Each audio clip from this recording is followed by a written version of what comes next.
Are you tired waiting for God? Admit it. We've all been there. We have prayer requests that still haven't been answered. We're waiting for solutions to problems. But today I specifically want to talk about the issue of if God has spoken to you about an exciting future direction to your life. So it could be a personal word that God spoke to you, or you received it through a prophetic word from someone else.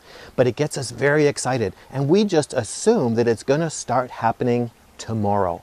And then we wait and wait and wait, and nothing happens, and we get frustrated and discouraged, and then Satan whispers into our ear, "You didn't really hear from God.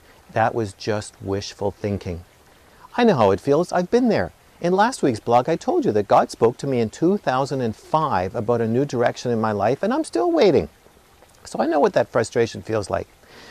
But if you've been tired waiting for God, you're in good company. There are lots of examples in the Bible of people who had extraordinary callings on their life and they had to wait for it to be manifest. Think of Joseph. Joseph had a prophetic dream. He knew he was going to be a ruler. And shortly thereafter, he was a slave. And even worse, he became a slave in prison. You can't get any further from your dream of a ruler as a slave in prison. And David, he was anointed to be king of Israel when he was a teenager. And then he was tending sheep, and then he became a fugitive for probably 15 years before he became king. And Mary and Martha, they really got tired of waiting for Jesus. Lazarus was dying. It was a medical emergency. And they were one of Jesus' inner circle. They were his close friends, and they knew Jesus healed people every day. And then when Jesus found out about the emergency, he deliberately waited 2 more days before he came. And we know how frustrated they were because they both said to Jesus when they saw him, "If only you'd been here."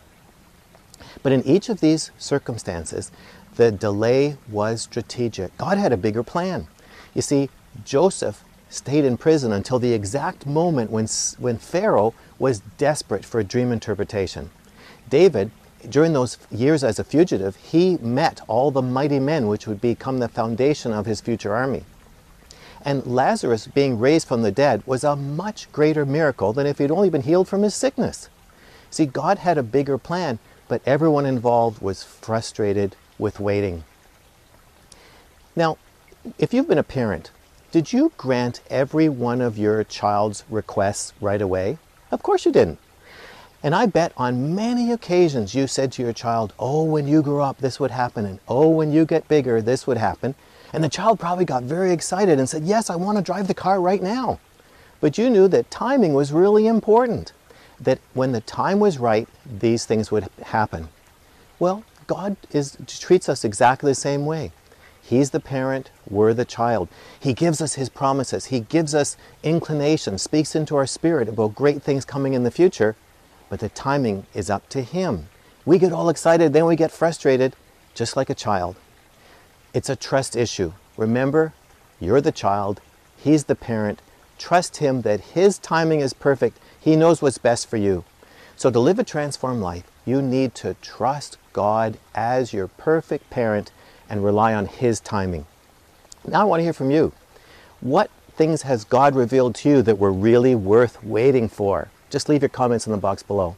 And if this is your first visit here, you need to get my free self-assessment guide. And to do that, just subscribe to my weekly email newsletter by filling out the subscription form, and you can probably guess where it is. It's always right there. And I'll talk to you again next week. But this week, just relax. Don't be so frustrated. Let God be your parent.